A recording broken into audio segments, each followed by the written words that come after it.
Mercredi 3 avril, la salle dédiée aux présentations littéraires au sein de la librairie Charlemagne à Toulon affichait complet. L'événement du jour, la révélation de Les Enfants de la Crique, le premier roman enchanteur du jeune Toulonnais Rémi Baille, qui promet une plongée au cœur des mystères du Var. Après avoir capturé l'ambiance et l'enthousiasme des participants, nous avons eu l'opportunité d'aller plus loin avec Rémi Baille. L'auteur toulonnais nous dévoile les coulisses de Les Enfants de la Crique, nous invitant à découvrir les profondeurs cachées de son premier roman. Qu'est-ce qui t'a poussé à choisir la crique de Longomaille comme cadre principal de ton histoire?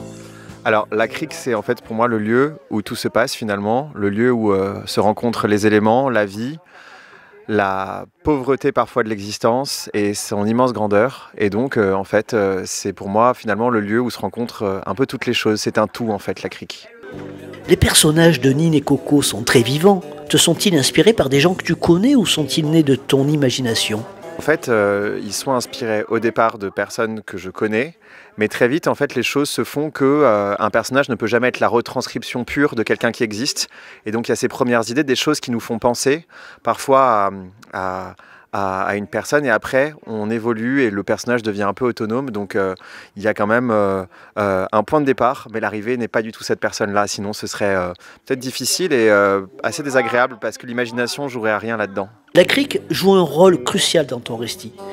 Comment as-tu décidé de ce lieu précis et quel impact penses-tu qu'il ait sur l'histoire? La crique, c'est un peu le premier personnage de ce roman et en fait, je voulais faire un peu un roman du paysage, un roman où en fait le lieu est la première donnée et en fait je voulais écrire sur la relation de personnages à leur lieu et c'est ça en fait qui fait que la crique devient un peu plus importante, un peu plus grande, un peu plus surplombante parce que en fait c'est le début et la fin de l'histoire. Elle bouge pas cette crique, mais ce sont les hommes qui bougent et donc je voulais raconter en fait cette relation là. Ton roman explore le conflit entre l'envie d'aventure et la sécurité du connu. En quoi ce thème te touche personnellement? Ou reflète-t-il ta vision de la jeunesse actuelle? Je pense qu'en fait juste c'est une question de conflit qu'on vit tous entre en fait ce qu'on ne connaît pas et ce qu'on connaît mais qui est peut-être parfois un peu décevant ou finalement inaccompli. Et sur mon rapport à la jeunesse, je pense juste qu'en fait la jeunesse a l'expérience du tragique très jeune sans se rendre compte que finalement c'est le tragique. Et donc au final de se poser cette question-là, pour moi une manière d'illustrer le tragique à hauteur de jeunesse finalement. Quel processus as-tu suivi pour écrire ce livre? As-tu rencontré des obstacles particuliers en donnant vie à cette histoire? Alors j'ai fait un plan avec un arc début, milieu, fin, et ensuite j'ai essayé de tisser à l'intérieur.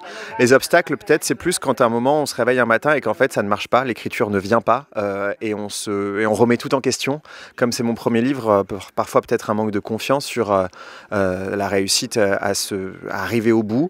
Et en fait c'est là un peu qu'on remet tout en cause, et après on y revient, et on y retrouve des raisons d'y croire. Donc voilà, c'est un mouvement intérieur.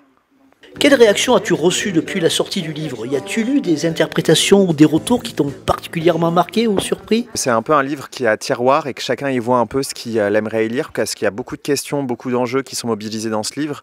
Et donc peut-être ce qui me touche le plus, c'est que parfois un petit morceau du livre soit le centre pour une personne, alors que d'autres choses sont très présentes, et que chacun en fait fasse de son livre son cœur de livre. Et je pense que pour un écrivain, c'est le plus important que le lecteur se l'approprie.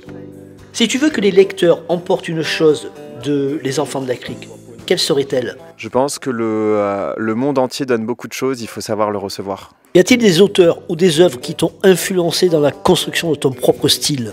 Alors pour le style, je pense que premièrement j'ai essayé de faire quelque chose proche de la poésie et de la prose poétique, et deuxièmement de pouvoir faire une mise en image. C'est très important la mise en image, et cette notion d'image elle me vient d'abord de Paul Éluard, le poète, qui explique qu'il cherche à donner à voir, donc c'est ce que j'ai essayé de faire. Enfin Rémi, maintenant que Les Enfants de la Crique est publié, as-tu d'autres projets d'écriture en tête? J'ai une idée pour le moment, et avant de pouvoir aller au bout de cette idée, j'ai besoin de me documenter et de lire et de connaître des choses là-dessus. Donc je suis dans la toute première phrase, celle où je me pose des questions, et je savoure surtout déjà le premier, donc je suis là-dedans. Une soirée riche en émotions et en découvertes littéraires à la librairie Charlemagne. Les Enfants de la Crique de Rémi Baille, un premier roman qui promet de laisser une empreinte durable dans les cœurs des lecteurs.